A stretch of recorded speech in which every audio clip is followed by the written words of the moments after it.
Hello, everyone. I am so excited. Today we are sitting down with Gabby, and I just love all things Gabby. We've talked like once and now. I say now because it's been 12 minutes, and I feel like I've known you for much longer than that. So thank you so much for being here. Thank you. Likewise. Yeah, this is so amazing. I always say I love it, and I find it fascinating how two people can connect across borders. And just the energy, when we have a mission and what is so important to us, how we find the people who share the same energetic mission, if you want to say. So thank you. So I would love to hear from you. Why don't you tell our listeners where you're at right now today, what's going on in your world, and we'll go from there. Okay. Well, physically, I am in Minneapolis, Minnesota in the United States. Mentally, I'm all over the place. Yes. A little bit about me. So I am an entrepreneur with my husband. My husband and I have a digital marketing agency. We are a remote B2B digital marketing agency. Now, I understand that most people in today's world are remote, but we started our company almost 4 years ago, and we started from the inception to be a remote company and a flexible company so that we could focus on being a family first company, and not only for ourselves but also for our employees, and I'm sure we'll dive into that later on in the episode. I'm also a mom. I have a 5-year-old girl, Lana. She just turned 5 on Sunday the 16th, August 16th. Cool. And she is my sunshine and joy, but she had a very interesting and tumultuous start into the world, and my journey to motherhood was also a very challenging one. My daughter was born 4 months premature. She was born at 24 weeks. Right. That's considered a micro-preemie. She was born weighing 11 ounces or 330 grams for those that are in the metric system.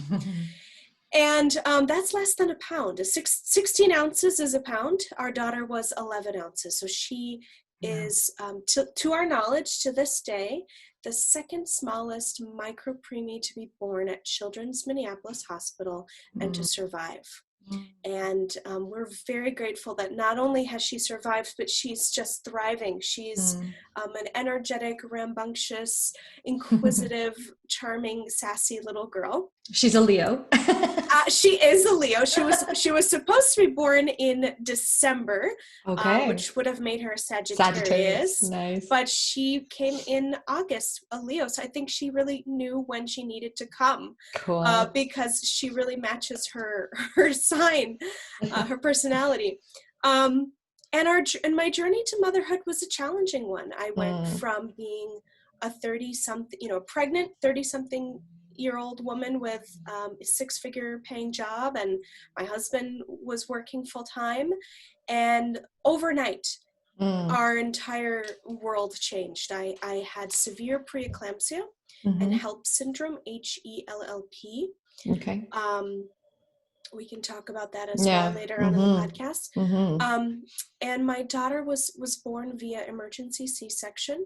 She was considered IUGR, which stands for intrauterine growth restricted, which means that she just wasn't developing in utero. Her growth was restricted. Okay. And we found out after the pregnancy, after everything went down, that my placenta was not growing. It was like within the 20th percentile or something for my gestation at that point. So my placenta was faulty, therefore the baby wasn't growing, and that led to a lot of complications during my pregnancy and with her birth. We spent 6 months in the NICU at Children's Minneapolis. She was, as I said, second smallest baby to be born, and we had a very long journey. I like to say that I went from a full-time expectant mother to a stay-at-hospital mom, SAHM, still same acronyms as a stay-at-home mom, but stay-at-hospital mom, because I went to the hospital every day for 6 months. Right. And then I became a full-time stay-at-home mom when our daughter was released from the hospital, which wasn't entirely part of my career plan. Right. But it was the best decision for our family. It was also a decision that was largely made for me. Right. When I was just a week after my C-section, I lost my job. Right. So I talk about adding insult to injury. I was also the primary healthcare holder. Okay. For our family at my company, I had the healthcare through my employer. Right. So it was a very, very tumultuous start and a very challenging journey to motherhood. Mm-hmm. But here we are 5 years later, and we're doing great. Yes, I was going to say. Most days. Yeah. So I was going to say, because for those who are listening, like, you're sitting here in front of me glowing, like, just, yeah. Thank you. Thank you. Whew, I get all emotional. I think it's such an honor, and it's such an honor to be in the presence of mothers and of women, and to be in your presence, and we will share the video at some point, and just to see the glowing, and you can just feel like you're not hiding anything at this point, like some days are still absolutely incredibly difficult. And, absolutely, yes. Right. And we have talked about that. And, but just to see how glowing you are, and to share your story. And I know why you're sharing your story. And I think that's why we connected on such a heart path. And so thank you for sharing all of that. Thank you. Well, I can't take all the credit for glowing, because I am wearing some nice makeup today, which I typically don't during quarantine. And I also have a really handy circle light. What are those things called? Yeah, I have no idea. It's just a circle light. Right. I have that. So that certainly helps. But thank you. You're welcome. And thank you for receiving that. That is the most important as well. Sorry, what were you going to say, love? I was just going to say that as moms, we need all the help we can get. And totally. Sometimes that comes from our tribe, our village, and other times it comes from, smoke and mirrors, makeup and lights and and jewelry. And I did my hair today, which I typically don't. Me so too. Nice. It's, it's all part of being a mom and figuring totally. It out and putting our best foot forward, even when we don't feel our best, but right. We have to find ways to do that. Yeah. Totally. But also being real at the same time. Yeah, absolutely. And what's interesting when we first talked is I don't think I had ever heard stay at home hospital mom before. And I thought hospital mom. Yeah. Stay at hospital mom. Why? I don't know why I said home. Sorry. Because it's a new term for me, but it makes absolute sense. It is something that I coined myself. I don't know if there's anyone else using it out there, or if maybe I had heard it somewhere, but that's really what I use to describe myself, because the abrupt change from being pregnant and working full time to not being pregnant, losing my job. I lost my pregnancy, I lost my job, but I didn't lose my child, which thank God, that's a lot of women, unfortunately, that do have preeclampsia or HELP syndrome. The baby may not make it. Right. In fact, there's a very high mortality rate for women that have preeclampsia or that have HELP syndrome. It is a killer it's like the number one killer of moms, pregnant women in the United States these days is these horrible, horrible gestational diseases. So I was very lucky that I was alive, my baby was alive, but my identity as I knew it had changed dramatically, and I was not prepared for that. I frankly don't think anyone can be prepared for that. Even going through a 9-month gestation, a typical gestation pregnancy, you have those 9 months to prepare and to reflect and to think, but when that moment comes and your baby's in your arms, the change is so dramatic and so powerful. And even with 9 months of preparation, there's not enough time in the world, not enough information in the world to prepare a woman for the mental and psychological and emotional changes that will happen. And physical changes also, right? Yeah. Right. And then in my case, I was barely over the halfway point, 20 weeks is your is halfway, and I was 24 weeks. And prior to that, I had experienced a lot of complications between 20 weeks and 24 weeks. I was in and out of hospitals, very ill, very sick, not knowing what was going on with my body until we had the emergency C-section. So I was not at all prepared for that change and the identity change that would happen in me. And, you know, I think so often moms and everyone out there, we often identify who we are based on what we do, you know, based on our profession, based on our job. And in my case, my job title had changed dramatically, and I needed something to ground myself in what I'm doing. And being a stay-at-hospital mom, that was my job. I went to the hospital every day. My daughter was in the NICU. And I say, thank God she was born 5 years ago, not during these COVID times, because I know I'm very active in the prematurity community here in the Twin Cities. And unfortunately, there are a lot of parents that are having to juggle COVID restrictions with hospitals and you know, kids at home and not bringing germs to the hospital. And it is a whole other layer. A whole other complexity to an already complex and crazy situation. So, totally. Yeah. And so you did mention your work that you're doing with premature. So tell me about that, because I think that is also just, for me, typically what I see and how I work and serve people is the pain really does and can lead us to our purpose. And purpose doesn't just mean what I get paid to do. Purpose can be what our heart is leading us towards to do. And so can you share with us, I mean, there's so many places I want to go right now, but I do want to bring us into what your advocacy and your role that you're playing in the world there. Well, I'm reluctant to call myself an advocate just yet, only because I don't feel like I have done nearly enough as I want to do in this space. Right. And part of the reason why I want to share my story today is so that I can move toward that goal of being a real advocate and move the needle, even if it's just with one person. Totally. You mentioned something that really, really resonates with me. You said that, you know, oftentimes a trauma or something that happens pushes you to knowing your true purpose. And that's exactly how I feel and how I felt when I had my daughter and she was born so premature, and the preeclampsia and everything. For the longest time, you know, I loved my work. I love what I do professionally, and I have a lot of hobbies and I have a lot of things that I enjoy.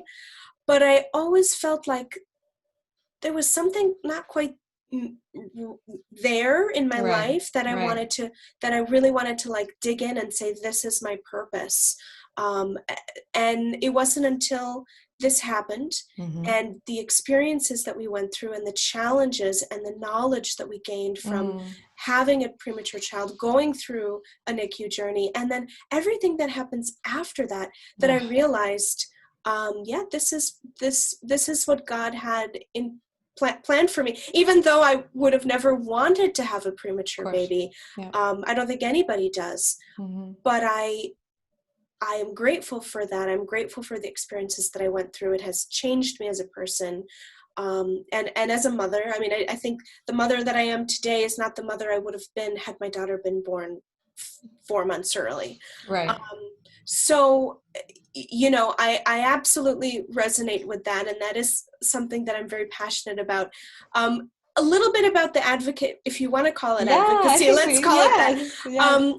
A couple of things. So when my husband and I started our company, Proofpoint Marketing, we did so, as I mentioned earlier, with the purpose of being able to be a family first company so that we could care for our daughter. There were a couple of blips along the path that got us to where we are today. First was me losing my job. And then needing to be a stay-at-home mom with our daughter once she was released from the hospital.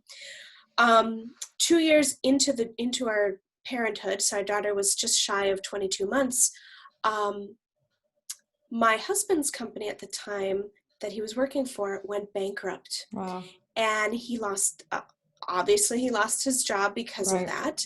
And we had about there was like a 2-month runway before we knew he had some knowledge, being a senior level executive in the company, that the company was not doing well and that the writing was on the wall. So we had about 2 months of runway before he officially lost the job. And we, at that point, were saying to each other, well, what do we do? Do we go out and get corporate jobs? Do I continue to be a stay-at-home mom? At that point, at 22 months, I really wanted to go back to work. And so that's when we decided to start our company, Proofpoint Marketing. And from the inception of our company, we said that we were going to have a philanthropic arm, and that every year we would donate a portion of our earnings to organizations that were important to us. So we donate to the March of Dimes, the Minnesota Neonatal Foundation, which is a local organization here, Children's Minneapolis, Ronald McDonald House, and the Preeclampsia Foundation. Those were 5 organizations that really speak to our passions and our vision, and that also helped us get through one of the darkest times of our lives. So when we started our company, like I said, it was really with the intention of giving back. Okay. On a personal level, my husband and I do a lot of giving back to these organizations personally, both through our time, monetarily, and also through volunteer work. And we're trying to ensure that our daughter, even though she's too young right now to volunteer at the hospital, but every year for her birthday, we take a portion of her gifts, or we request family members to give a gift that we can donate to the hospital. And we reach out to the NICU. We say, hey, what do you guys need? Or we talk to the coordinators at the hospital, and we try to give what we can to serve their needs. For us, that's a huge part of giving back. Absolutely. When my daughter was about 3 years old, I started volunteering with the March of Dimes, a local Minnesota chapter here. And I was very excited and just thrilled to be able to be part of their what they call the Parent Ambassador Council. And we were really able to come up with some great opportunities to tangibly reach and positively affect the prematurity community here in the Twin Cities on a local level, which was very exciting to me. The March of Dimes is a tremendous organization, and they do so much on a national level, but I really wanted to be part of something on a local level. So that's like I said, I don't consider myself to be an advocate yet, but I'm working towards that. My other passion project is I want to write a book. Inspired by our journey. And I'm thinking I'll probably write a couple books, maybe one that's more of an adult, like a nonfiction book for families. But I would also love to write a series of children's books. So that's on my list of things to do. I'm so excited for you. I'm so excited for you. And there's so many parts, and I think I wanted to expand your journey because I think it's important to hear, it's been 5 years, and you know, I mean, you're just entering into the 5th year, we could say. And I think for a lot of women, identity, in my practice and in my time spending with mothers and families, I think identity is probably the biggest, most initiation into parenthood. And it's really, I don't know, overlooked maybe. Absolutely. I think it's really overlooked. And I think there's a lot of dynamics that play into that. The one of I have this absolute obsession for being a mother. And I also want to continue doing the passionate work that I want to do. And then there's the passion of, I want to be home and I want to do this 100%. And it's no, there's no right way. It's just what's right for us. And then this, like you said, mental, emotional, spiritual, as well as physical transformation that happens as soon as we do give birth. Giving birth at that point and what that can lead into. I think that in itself is initiation that we don't talk about. And then we layer in NICU, emergency C-section, the second smallest I think you said micro-preemie. All of that, it's incredible also to know how the body can survive in those moments. So I could be totally wrong here, but I'm just going to assume for those 6 months where you had identified and grounded yourself in a stay at hospital mom, that's like the survival, like coping, that's the adrenaline kicking in kind of thing. Am I right? Absolutely. It was pure survival. A lot of emotions are coming back. Yeah, it was pure survival. I mean, I felt like we were zombies, you know what I mean? Like my brain was detached from my body, because I just needed to, I just knew my job was keep it together, Gabby, keep it together, be strong for your baby, you know? And at those very, very early stages, you know, once she was born, I mean, there's really not much I can do. She was, you know, she had a feeding tube. She was intubated. She was hooked up to all sorts, you know, blood pressure monitor, heart rate monitor, you name it. And there was all these, you know, blips and boops and dots and lines, and she was hooked up to everything in this tiny little isolette. And there was really not much that I can do. You know, my only job in the beginning, like I said, was to go to the hospital, be there for her, let her hear my voice, and pump. And I was very, very blessed that my milk came in at 24 weeks. I mean, you're not really supposed to have milk at that point, but with the hormones and giving birth, I was lucky that I was able to get some milk. So I was pumping pretty religiously for the first 3 months. I only had a 3-month milk supply, but the 3 months of my milk that I was able to pump lasted for the entire 6 months that she was in the hospital. Cool. So I attribute a lot of her success in her development to the milk, because breast milk is like the nectar from the gods. It's you know, it's such a powerful elixir. And that isn't, and I say this with full recognition that some moms can't breast milk. Other moms choose not to. And whatever you choose is totally fine and totally A-okay in my book. It's a very, very personal decision. I asked, my mother never breastfed any of us. Me neither. Two younger siblings. I think in her generation, breastfeeding was not, you know, de rigueur. It wasn't the popular thing. Nowadays, there's a shift back to that. And in my case, it was a very, very powerful tool for my daughter's survival. So and also for you, right? Like to be there and go, okay, like, cause you just said, like, there's only so much you could do. And it's like having that intention of like, this is what I can do. It is happening for us. And I'm going to continue that journey for as long as it's meant to, is quite powerful. And so would you have shared, and we have talked a little bit about the journey after she came home. And I have been naming that as I have so many thoughts here. I have been describing that as like the shadow side of motherhood. And part of the intention as to why I want to have these conversations on this platform is because the shadow side of motherhood, although talked about in certain lights, also isn't talked about because of, I think, the box of shame that we can live in, because we just don't understand it and everything is happening so quickly.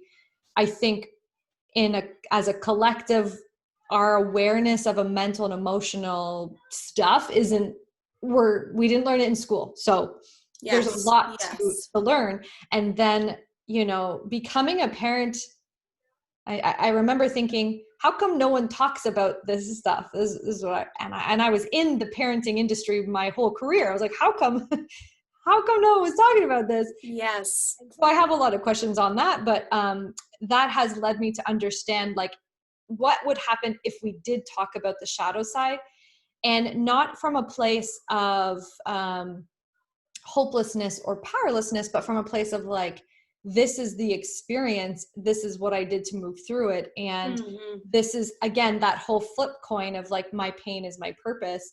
And if we were to create a space or a container where women and mothers, and I do want to talk about dads too, like fathers, birth families, you just like, if we were to just high chunk it to families and caregivers, that transition into parenthood is in itself pretty incredible. Yes. And then when you layer in all of these unexpected things that are happening at any given point, for some of us, it's internal. No one would know that it's happening. For your journey, it was a lot of it was external, right? A lot of things people could be like, oh yeah, 23 weeks, 24 weeks being born. And either way, I think you and I can both agree that journey of the shadow side of parenthood is, well, there's so many words. It's yes. You've given me a lot to talk about here.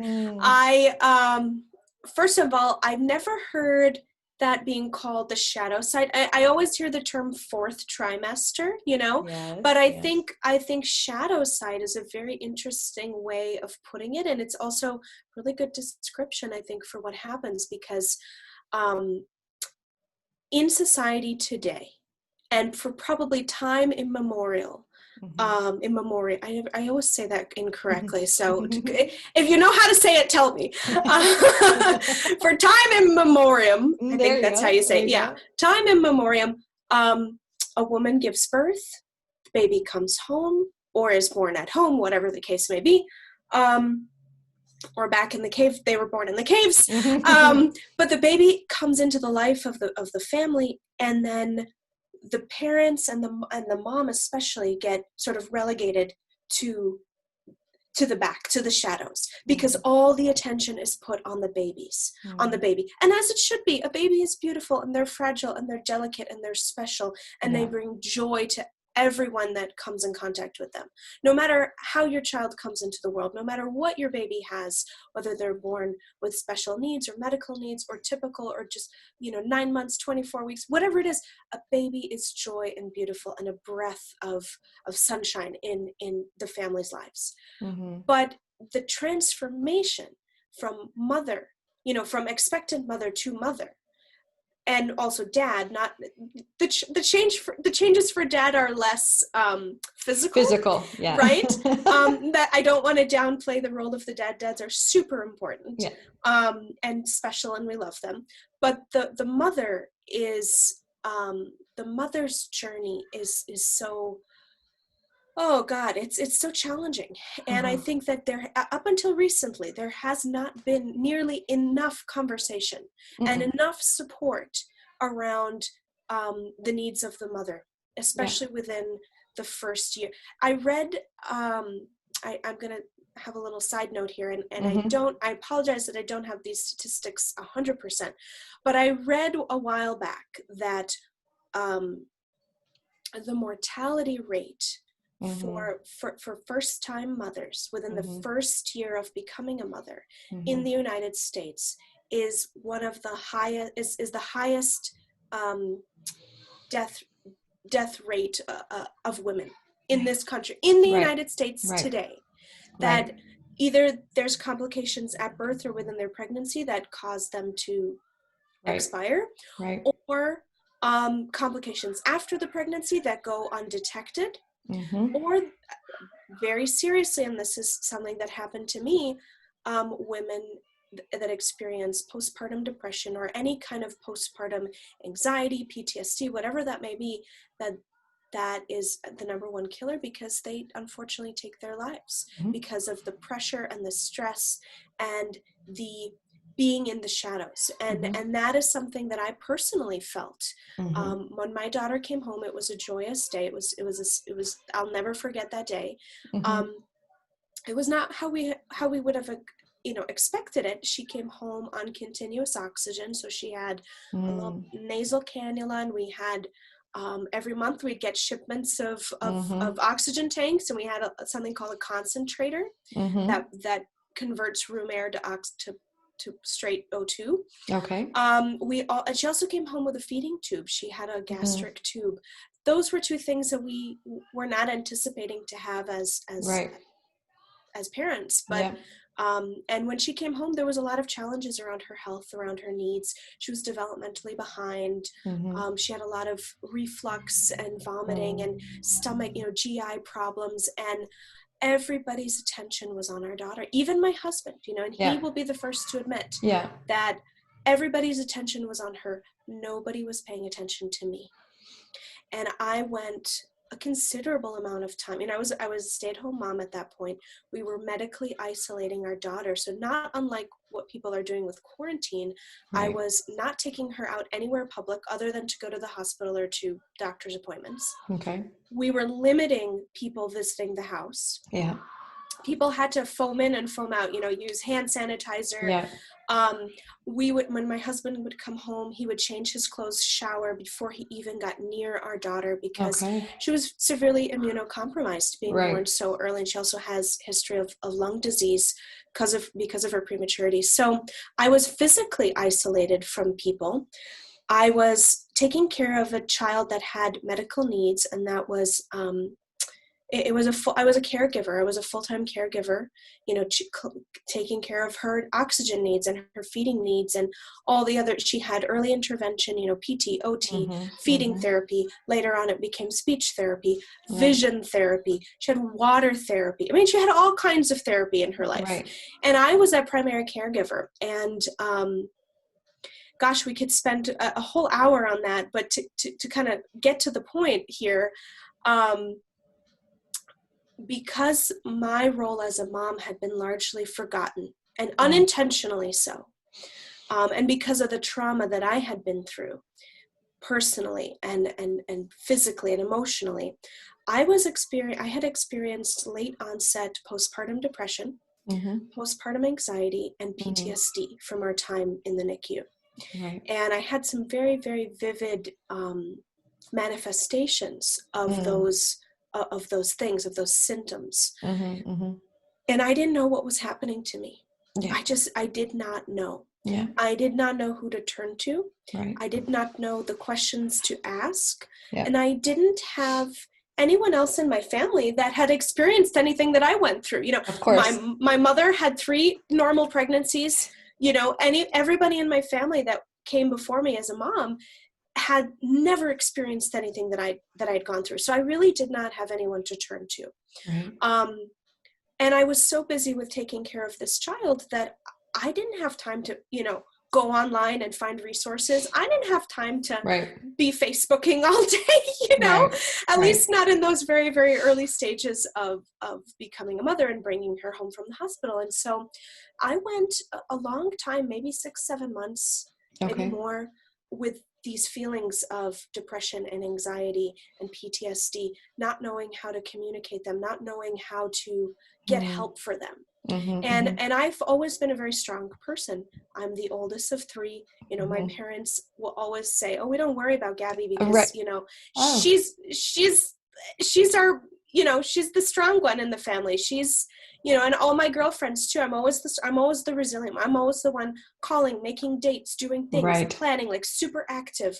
Yeah. But I became a shell of the person that I was because of the mental challenges, the anxiety, the depression, the PTSD, and I did not know what to do.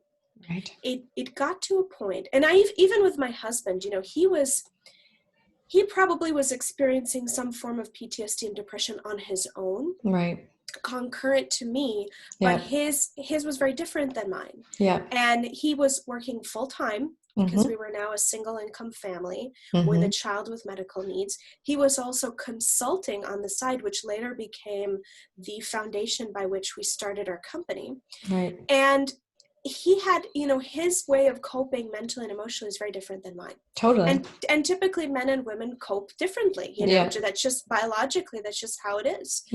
And even he did not see the challenges that I was going through, the challenges that I was facing. And it got to a point that there was a fever pitch. I remember that day vividly. And what I'm about to say may shock some listeners. So, thank you for that. Yeah, I'm just putting a little warning out there, but I remember lying down in my bed. My daughter was asleep. Finally, I'd gotten her down for a nap, and I was ready to end my life. I was trying to find ways in which I could take my life in the most simplest, painless, easiest way possible, because I thought that I didn't want to live anymore. That Nobody was paying attention to me. Nobody was helping me. I wasn't who I was. I didn't know what was going on.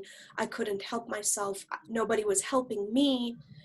And the pressures of taking care of a child with medical needs full-time without any support had reached an enormous level. Right. And thankfully, there was a voice inside my head. There was a very negative voice inside my head that was very strong, and then there was a lot weaker voice inside my head, but it was telling me, you know what, Gabby, this is not right.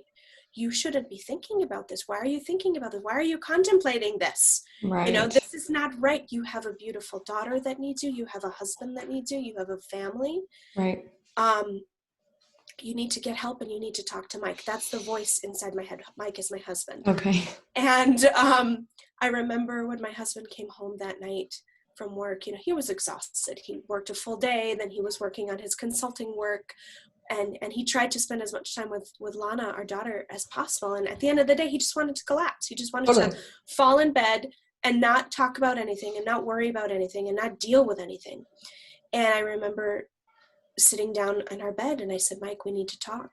And I told him the feelings that I'd been having. I had told him everything that had been going on inside my head for the past 6 months at that time. And most importantly, I told him what I had contemplated doing. Mm-hmm.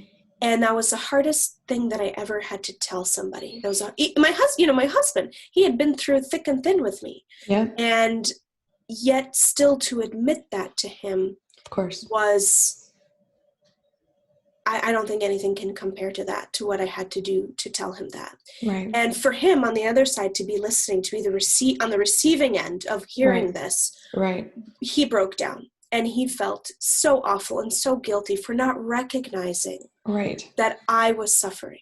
Right. And it is so easy to forget the suffering and the plight of the mother when you have a small child. Mm-hmm. Then when you have a small child that has medical needs, that has special needs, that has a medical history, and you become a caregiver, not just a mother, but a caregiver. Yeah. The stress of being a caregiver is insurmountable. And not only, it's much easier to deal with when you're dealing with a child, especially a child that has long-term a prognosis of a very healthy and happy life. Right. When you're a caregiver on the other spectrum, maybe for an elderly parent or a grandparent, that is also a tremendous amount of pain and suffering that the caregiver goes through, because ultimately that person's life will expire, especially if they're very elderly and very sick. Right. And that's a different kind of trauma. Totally. But it's still trauma nevertheless. Being a caregiver is it's tough. A lot. It's a lot. Yeah.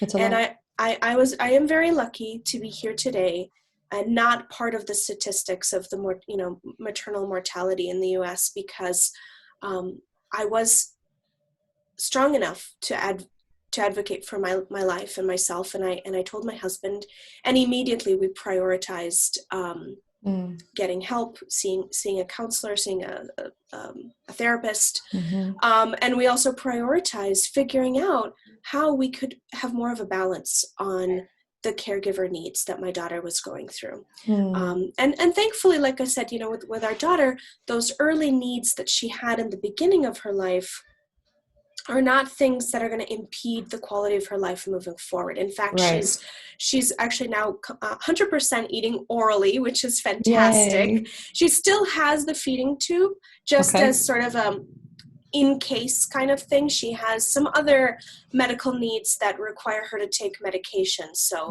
the feeding tube comes in handy for that because we can administer her medications that way.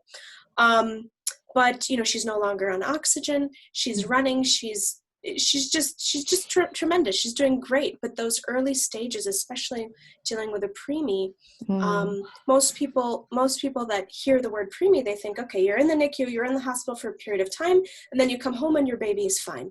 And that is the biggest misconception. And that is something that I'm very passionate about. That, and also advocating for maternal health and maternal mental health and support. Those two things are so paramount to me in what I want to do with my life. And I don't know yet how I'm going to get there, but I know that I'm going to do something with those two things. And that is to educate people that yes.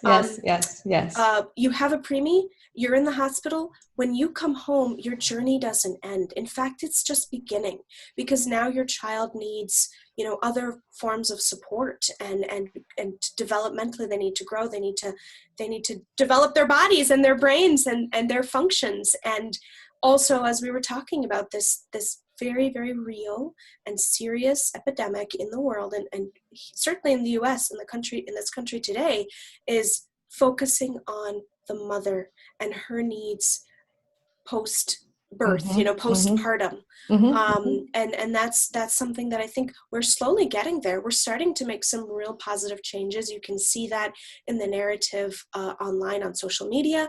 You can see that even in movies, in pop culture, movies and television and Netflix. I'm always surprised when I see things that mirror the things that I had gone through, because now that narrative is starting to get out there, and I'm very, very happy that there's more awareness around those things. Absolutely. And I think that I honor and respect you and appreciate you for sharing those deepest, darkest moments. And I know that you're doing that because that's your story. And this is also what's leading you to this path, because I think as a mom to a preemie, you had a village in the hospital and you came home without one. Mm-hmm. We came home with a different village. I would be remiss in saying that we didn't have support. We did. It just wasn't enough. On mom, but it wasn't on mom. It wasn't right. We had, my parents and my in-laws were always willing to help as much as they could with my daughter. Of course. We had a meal train that was set up for us by one of my good friends, which was tremendous, because who has time to cook? Even regular, without pregnancy, without kids, who really has time to cook? I don't enjoy being in the kitchen. I love to eat, but I don't enjoy to cook. That's my biggest problem in life. But yes, you're absolutely right. The support that was needed for me, and on a mental and emotional. I don't think it's fair to say to family or to friends that that's also their responsibility either. I think as a collective, as we move towards a new way of being, it is detrimental for us to create the space for mothers to have support that they, I think just knowing the stats and knowing where we're at with maternal mental health, I think a lot of moms would say, a phone call once in a while, could benefit, not even once in a while, but a regular phone call where we could just talk about the fact that whatever it is, whether it is, because I think we often say, oh, my experience wasn't like that. My experience wasn't that bad. Okay, I can't complain. And then that right there, Brené Brown talks about how that's comparative suffering, and that's not healthy. Right. And so it's okay to share your experience, whether it was, I was up all night and I don't know how I'm even here, or I was in the NICU and now I've got all of these medical, the thing is like, your experience is your experience. And if it's different from what you had expected, or if it hits that threshold of not being able to do what you thought you could do, right then and there's a change in how we understand and how we feel. And if there's no outlet to process those emotions, it gets trapped in our body. And, so grateful that the voice inside your head said it's okay to ask for help. Yes. Every mom that I talk to on this podcast, if I say to them, what's the one thing you would do differently? What would you tell yourself back then? They always say they would have asked for help. And so I think that narrative is we need to share that. We need to make it okay for people to ask, for mamas to ask for help. Yeah. There's a lot of things that you just said that I want to quickly touch on. When I share my story about, my daughter and how she was born and blah, blah, blah, the preeclampsia and everything, immediately the first thing that anyone ever tells me is oh, well, I had this, but it wasn't as bad as what you went through. Or I think, I didn't have it as bad as you did. And I always stop people dead in their tracks to say, don't ever say that again. Right. Because what you are going through or have went through or whatever it is, that's your story. Yes. And you don't have to compare your pain and suffering to my pain and suffering. And there isn't like, this is not like a competition of like, who suffered the most in their pregnancy, who suffered the worst with their child. It's not a competition whatsoever. And I always tell people that, like, please don't compare what you've gone through to what I've gone through, and don't feel bad for me. You know, I do believe that, you know, you said a lot of things that I resonate with. And again, that to me, I also try to tell people, like, just because what you went through in your pregnancy may not have had was not the same gravitas that I went through in my pregnancy, doesn't mean that that's any less of a challenge for you. Doesn't mean that it's any less something that we should honor and respect for you. Right. I also think that, as much as we suffer and as much as we are challenged in our pregnancies and in our life as a mom, and in our motherhood journey, I think it's really, really, really important to also honor the beauty that we have and the grace and the blessings. You know, it would have been very easy for me in my life to lament the fact of everything that I've been through. It would be very easy, and you could also say I would be right and justified in feeling depressed and down and downtrodden and sad for myself. But I think that's also not right. I don't think it's right. I don't think it's fair for being a mom and for being a person in this world. I think that no matter how hard we have it, we owe it to ourselves. It's the only thing we owe to ourselves, is to look for the silver linings, is to be happy and to strive towards happiness and to strive towards recognizing our blessings. And I recognize that that's easier said than done. Right. There are days that are just awful. But we need those days. We need those days to remember, right? And to get, and that pushes you to grow, and that pushes you to develop as a person. So I say, you know, even though I lost my pregnancy, I lost my job, I went through very challenging moments mentally and emotionally and physically and psychologically because of all of that. My daughter was born severely premature, and she had a very tough life in the beginning. All of those things are true, and they happened. But I'm also here today because they happened. I'm also on the path that I am today because of what we've been through. I have a business because we said we need to be home for our daughter and we need to honor her needs. I have a beautiful daughter today because she pushed hard to be here. She had a zest for life that is incomparable to anything that I've seen out there. The toughest odds that she had been through, she's here today. Right. So I think it's okay to feel sad. It's okay to lament our situations, but however you need to, whatever tools you need to use to get past that, that's your responsibility. That's your job in life, is to get past all of the hardships and put your energy and put your focus on being happy and counting your blessings and knowing that whatever happened, it's good. You know, the challenges are going to push you forward.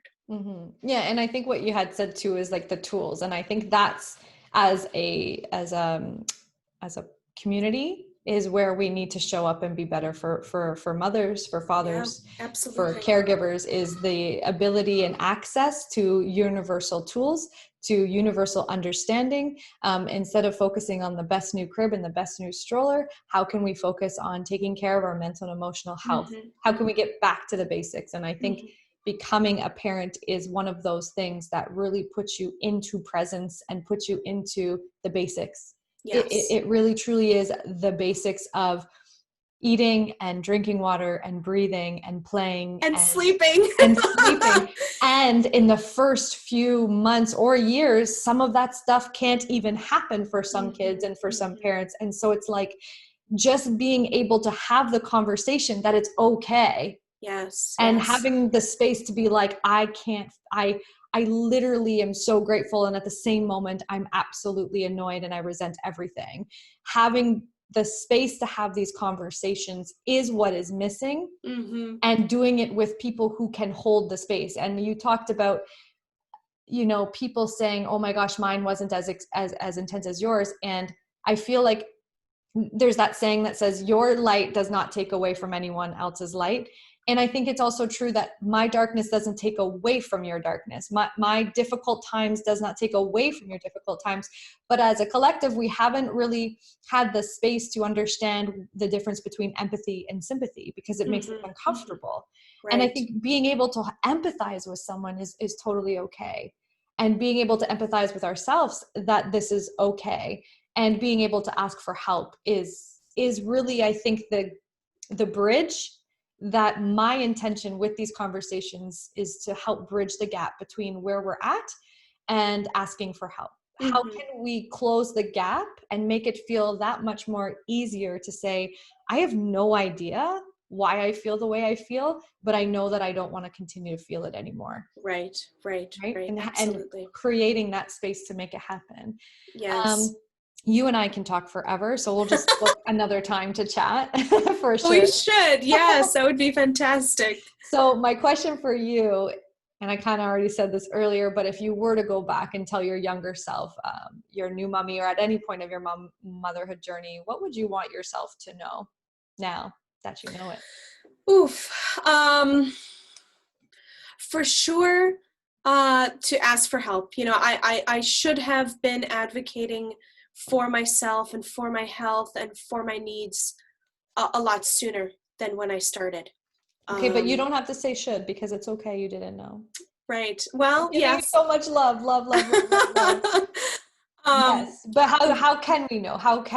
Right, exactly. I mean, I often say when I talk about my journey, it was like, oh, I was ignorant to this, I was ignorant to that. And it's true. I mean, the word ignorant can often mean like it's used derogatory, negatively, but it's really just a void of knowledge, not knowing. You just didn't know. So there was a lot of things that I was ignorant to because I didn't know them. Yeah. Because I had never been through them, because I never had a point of reference to them, and because I had never been taught those things. And you talked about this very early on in the show about how there's just not enough education and spaces where we can talk about pregnancy and fertility, and sometimes that's infertility, sometimes that's, you know, pregnancy loss or whatever that may be. There just isn't, or just plain old pregnancy. There, you know, take all of those aberrations, put them aside, and just talk about the regular old 9 months pregnancy. There just isn't that much out there to talk about, because it's always been this taboo hush subject. So, you know, I say there are times when I'm ignorant. I just didn't know because I'd never had the opportunity to learn about those things. Yeah. So I'd say, you know, the lessons that I would want to give to myself if I could go back in time, you know, again, asking for help, advocating for my needs, advocating for my mental needs, which sometimes are often very hard to articulate. Yeah, but allowing myself the patience to figure out what it is that I need to say, and then saying it, because oftentimes as women we it takes us a while to articulate what it is that we're feeling, and then we hold it inside, and then we miss the opportunity to let that out. So that, for me, that's a big one. Cool. One thing that I'm learning now as an entrepreneur, but it also for sure relates to motherhood, is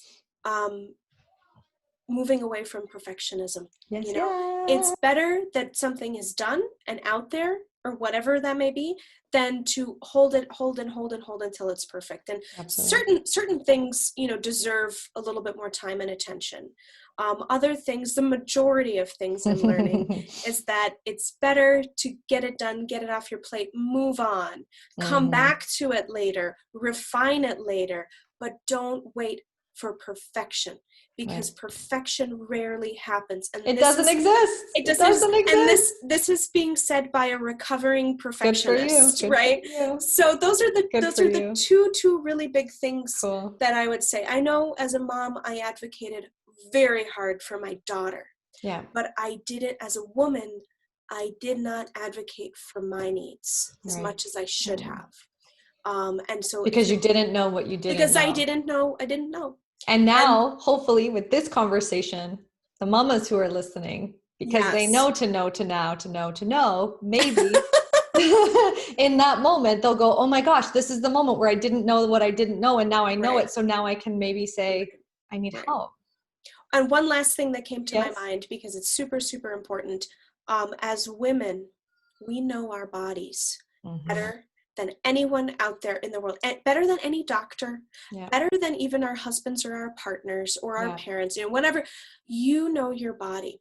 Yes. And we didn't touch on this in this call. We will probably have to talk about it. We will do it in part 2. But there were many instances during my pregnancy and during the times when I was in the hospital leading up to my C-section where things were not right with my body. And I would articulate that, and it would be ignored, or it would be downplayed. Right. And I would say any moms out there that are either currently pregnant or looking to get pregnant, or even if you're not pregnant and you know that something isn't right with your body, then listen to your body.